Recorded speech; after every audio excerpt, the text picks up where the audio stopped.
আমরা ফাইনালি চলে এসেছি পূর্বাচলের 13 নম্বর সেক্টরে অবস্থিত ইউনিভার্সাল স্টার পার্ক। আমরা এখন ভিতরে প্রবেশ করব। এই পার্কটা পূর্বাচলের ছোট্ট পরিসরে কয়েকটা রাইড নিয়ে করা হয়েছে। এখানে বিকেলবেলা হলে অনেক ফ্যামিলিরাই চলে আসে। আপনি চাইলে আপনার ফ্যামিলি নিয়ে, আপনার বাচ্চাদেরকে নিয়ে, আপনার বন্ধুবান্ধব নিয়ে, আপনার প্রিয়জনকে নিয়ে এখানে চলে আসতে পারেন। এখানে ছোটদের থেকে শুরু করে অ্যাডাল্ট যারা, তাদের জন্য রাইড আছে। আমরা এখন পার্কের ভিতরে প্রবেশ করব এবং পার্কের ভিতরে কয়টা রাইড আছে, কি রাইড আছে এবং পার্কের যে সৌন্দর্য আমরা এটা একটু তুলে ধরার চেষ্টা করব। Let's move.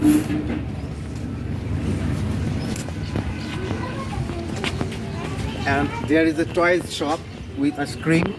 এখানে আসলে বাচ্চাদের কিছু টয়েস আছে। এখানে অনেক প্রকার টয়েস আছে, টয়েসগুলো পাওয়া যাবে এবং ইভেন কিছু ফিমেল কসমেটিক্সের আইটেমও আছে। আমরা এই দোকানটাও একটু ঘুরে দেখব। খাবেন? এই যে একটা ফ্রিজ, এখানে আইসক্রিম রাখা আছে। তারপর এই যে এখানে অনেক কিছু পাওয়া যায়, ক্লিপ পাওয়া যায়। এখানে অনেক ধরনের, এই যে আমি যেটা বলেছিলাম, ফিমেলদের কিছু আইটেম আছে। এখানে অনেক ধরনের চুড়ি আছে, চুড়ি পাওয়া যায়। এই যে অনেক চুড়ি আছে এবং এখান থেকেই মূলত বাচ্চাদের খেলনা, টোটাল টয়েস যত আইটেম আছে, এই টয়েসগুলো আপনারা চাইলে আপনাদের ছোট ছোট বাচ্চাদেরকে নিয়ে আসলে এখানে আপনারা এই টয়েসগুলো পেয়ে যাবেন এবং টয়েসগুলোর দাম রিজনেবল প্রাইসে আপনি এই টয়েসগুলো পেয়ে যাবেন। এই যে আমরা এই দিকটা দেখাতে চাই, এখানে অনেকগুলো টয়েস আছে, এখানে অনেকগুলো টয়েস আছে। দিস ইজ ভেরি অসাধারণ। আমি বলে রাখি, আমার আজকের এই ভিডিওর ক্যামেরাতে আছে আমার ছেলে নিজেই। আমার ছেলে আজকে আমার ভিডিও করে দিচ্ছে। His name is Nafi. Okay, এখানে অনেকগুলো টয়েস আছে। There is a doll something, you know, এই ডল আইটেমগুলো আছে এখানে। ওকে,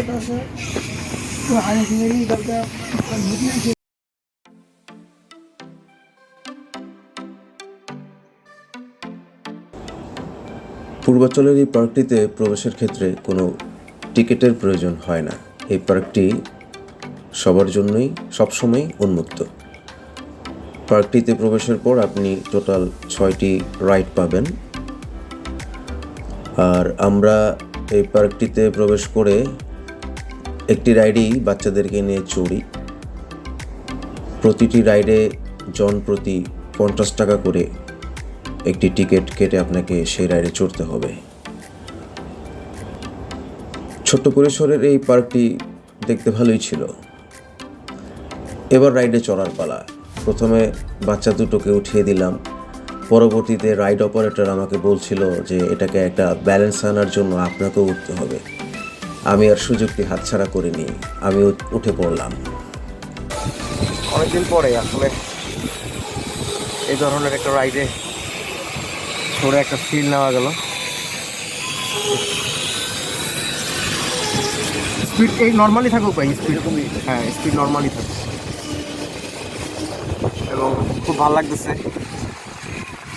রাইডে চড়তেছি এবং নিজেদেরকে বাচ্চার মতো মনে হচ্ছে। আসলে আমি অনেক বছর পরে এই রাইডে উঠলাম। আমি নর্মালি আজ অনেক বছর তো রাইডে উঠা হয় না, আজকে রাইডে উঠলাম, ভালোই লাগতেছে।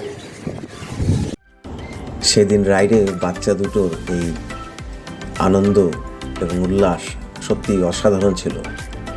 মনে হচ্ছিল যে ওরা মনে হয় আকাশ ছুঁয়ে ফেলেছে। রাইডে ওঠার পর আমার কাছেও ভালো লেগেছিল। অনেক বছর পর রাইডে চড়লাম, তাও আবার বাচ্চাদের সাথে। এটা সত্যিই অসাধারণ একটি আনন্দের মুহূর্তই ছিল।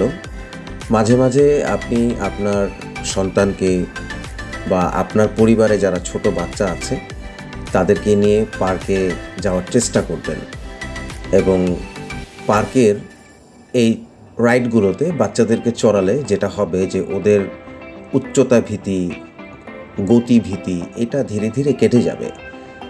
আপনিও সাথে বসবেন, বাচ্চার সাথে অবশ্যই একজন গার্জিয়ান বসবেন যাতে সে ভয় না পায়। তাহলে তাদের এই যে গতি ভীতি বা উচ্চতা ভীতির যে একটা কাজ করে, ওটা আশা করি কেটে যাবে। আর আনন্দ তো তারা পাবেই, বাচ্চাদেরকে পার্কে নিয়ে আসলে তারা খুবই খুবই আনন্দ পায় এবং তাদের কাছে আসলেই খুব ভালো লাগে। পূর্বাচলে আসলে এই চত্বরটিতে, মইজুদ্দিন চত্বরে অনেকগুলোই রেস্টুরেন্ট আছে। অ্যাভারেজে রেগুলার কিছু মেনু, কিছু ফুড এখানে আপনি পেয়ে যাবেন। এখানে অনেক রেস্টুরেন্ট আছে, তবে তার মধ্যে পূর্বাচল তো বিশেষ করে এই হাঁস ভুনা বা হাঁস, চিতই পিঠা, চালের রুটি, এটার জন্যই বিখ্যাত। এখানে বেশিরভাগ এই খাবারটা খাওয়ার জন্যই মানুষ আসে। তবুও এখানে অনেক অন্যান্য খাবারেরও কিছু রেস্টুরেন্ট আছে। ফেরার পথে হরদি বাজারের ট্রলারঘাটের সম্মুখেই এই ভাজা পোড়ার দোকানটি, আমি প্রায় এখানে দাঁড়াই। তাদের ডিফারেন্ট কিছু আইটেম আমার কাছে ভালোই লাগে।